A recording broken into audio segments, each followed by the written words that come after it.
오늘은 컨설턴트 과정 회계 기초 첫 수업을 시작하겠습니다. 오프라인 교육에서 저한테 주어진 시간이 한정적이라 본 과정 수강생들은 최대한 온라인을 통해서 배경 지식, 기초 지식을 다지시기 바랍니다. 첨부된 파일을 열어주십시오. 오늘은 원가 회계로 바라본 치과업의 본질에 대해서 얘기해 볼까 합니다.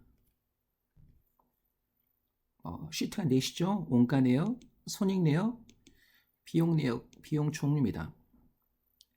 손익 내역 들어가 보십시오.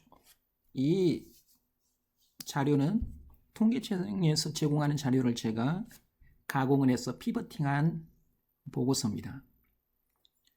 손익 내역을 이 값은 2016년도 치과의원과 치과병원입니다. 단위는 1,000원입니다. 권역별로 쭉 나와 있죠. 치과의원, 치과병원. 위에는 금액, 아래는 비율입니다. 이 빨간색은 전국 평균입니다. 2016년도 기준 치과의원의 평균 매출은 5억 8,698만 7천원입니다. 치과병원은 43억 9,382만 2천원입니다. 조금 키워보겠습니다. 이렇게 됩니다.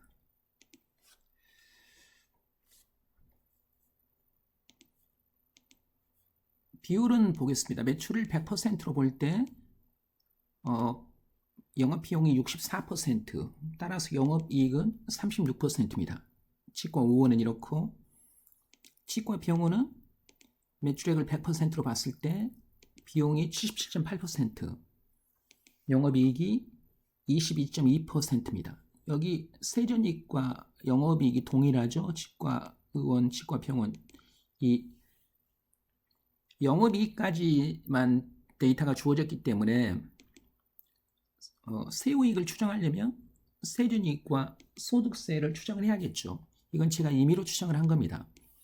여기 영업이익과 세전이익이 동일하다는 것은 손익계산서상에서 영업의 수익과 영업의 비용을 무시한 거죠. 그건 통계치가 없으니까 어설프게 추정하는 것보다는 차라리 무시하는 게 나을 것 같아서 무시를 했습니다.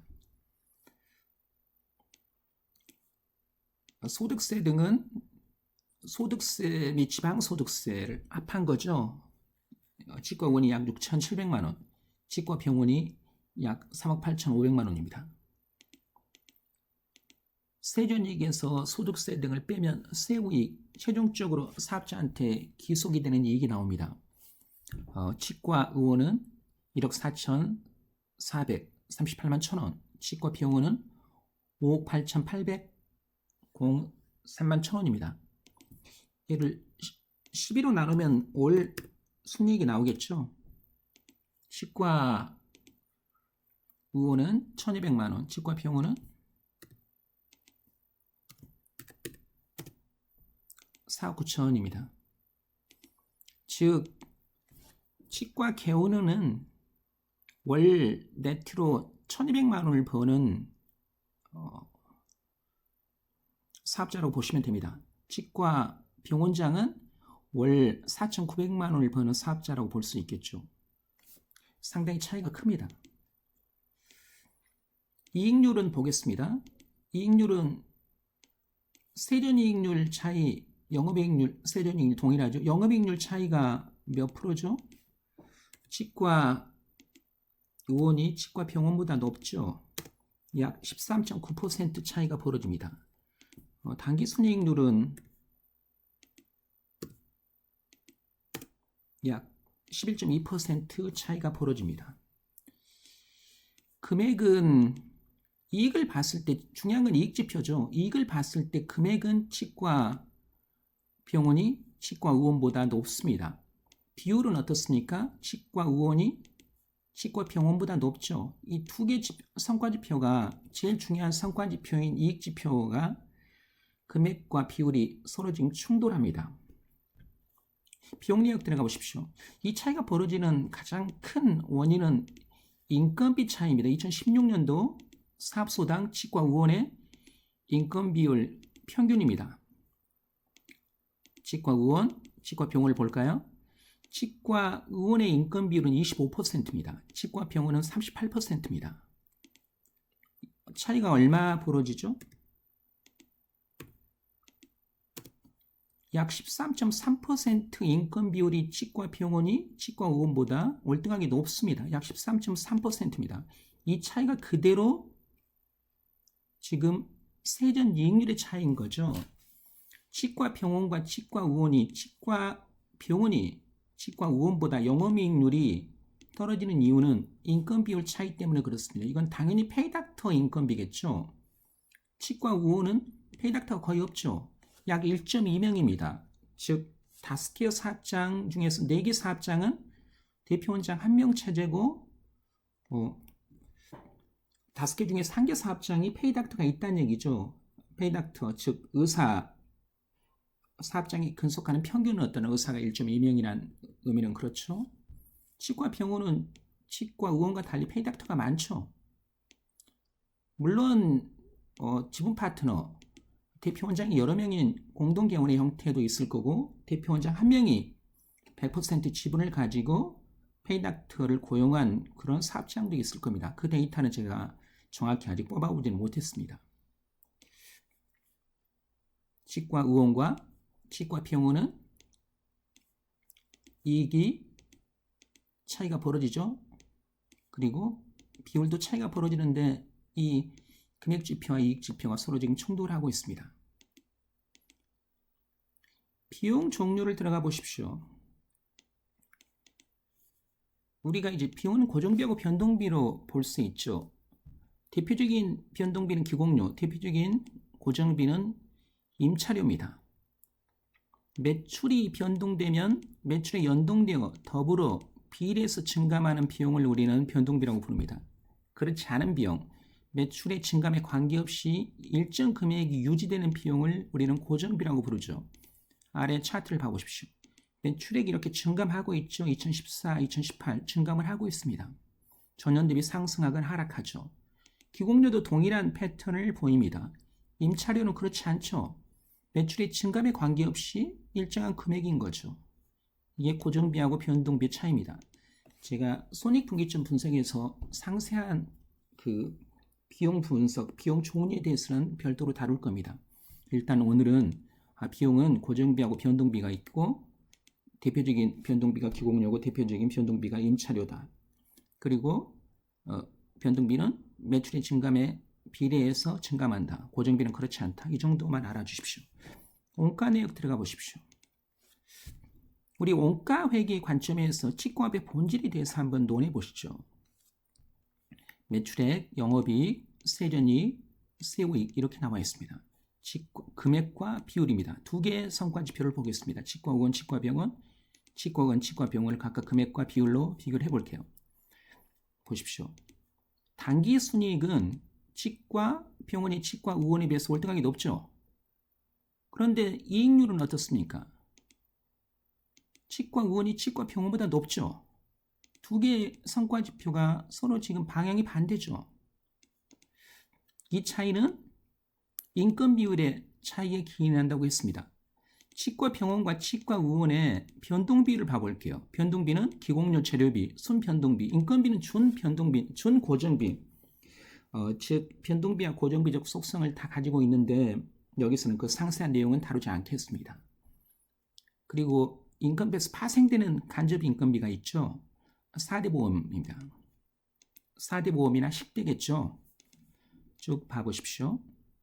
평균값을 치과의원, 치과병원을 약 8%로 가정을 했습니다. 기공료율은, 재료비는 13%, 인건비율은 25%, 38%. 얘는 통계값이죠.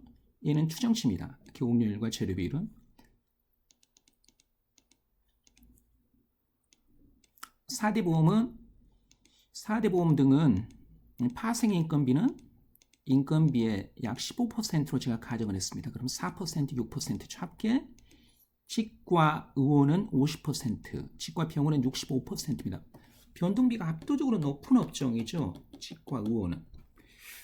그럼 나머지는 이 나머지 비용 중에서 이 변동비를 차감을 하면 고정비가 나오겠죠. 고정비는 치과 의원이 약 1억 600만 원, 치과 병원이 3억 4,300만 원입니다. 평균값이죠. 이걸 봤을 때 이런 어떤 거시지표, 치과 업황 거시 통계를 보고 우리는 어떤 거시적인 전략을 세워야겠죠. 이런 원가 구조를 가지고 있는데 이제 규모의 최적화, 치과 병원은 적정 사이즈를 유지하는 게 바람직한가 아니면 규모를 키우는 게 바람직한가 제일 난해한 질문이죠. 이 통계에 근거해서 우리는 과연 치과업은 규모를 키우는 게 바람직한가 아니면 스몰 사이즈, 적정 사이즈를 유지하는 게 바람직한가 거기에 대해서 조금 러프한 어떤 답을 내렸으면 합니다. 여기 제가 정리를 했어요. 치과업은 유통업과 달리 서비스업인 치과업종은 변동비 비중이 고정비보다 압도적으로 높다. 제조업 유통업은 고정비 비중이 높죠. 그런데 왜? 장치 산업이니까 인프라에 많은 투자가 일어나죠. 인건비 비중이 서비스 업종만큼 높지 않습니다. 유통업, 제조업은 어떻습니까? 뭐 상품과 제품을 다루지 않습니까? 서비스업은 어때요? 사람의 인적인 서비스, 인적 용역 자체가 상품화 돼가지고 판매가 일어나는 거죠. 따라서 사람 자체의 인적 행위가 상품이기 때문에 인건비 비중이 높을 수밖에 없죠. 그래서 규모의 경제 효과를 누릴 수가 없습니다. 치과 의원과 치과 병원의 이익률 차이는 페이닥터 인건비율에서 차이가 벌어진다고 했습니다. 대표원장이 다수의 대표원장이 참여하는 공동개원의 형태, 단독개원의 형태 이런 변수는 제가 무시하겠습니다. 치과 병원과 치과 의원의 성과 분석 시 금액 지표와 비율 지표가 서로 충돌하는데 우리는 어디 우선순위를 부여해야 될까요? 영업이익 금액은 치과 병원이 치과 의원에 비해서 4.6배가 높습니다. 영업이익 비율은 치과 의원이 치과 병원에 비해서 1.6배가 높아요. 금액과 비율이 충돌할 때는 당연히 금액에 우선순위를 둬야 됩니다. 인건비가 높은 서비스 업종인 치과업은 제조 유통업과 달리 규모의 경제가 통하지 않음에도 불구하고 치과 병원의 평균 영업이익이 치과 의원에 비해 압도적으로 높으므로 규모를 키우는 게 바람직하다. 다른 모든 요소는 무시를 하고 원가 회계적 측면에서 봤을 때 병원급 원장들이 규모를 키워서 치과 의원을 치과 병원을 만드는 이유가 있는 거죠. 그분들이 감각적인 의사결정을 했을지 몰라도 우리는 업황 통계 지표를 가지고 이 전략을 이 기본적인 어떤 전략, 규모 확장에 대한 기본적 전략에 대해서 생각을 다듬을 수가 있습니다. 오늘은 여기까지 하겠습니다.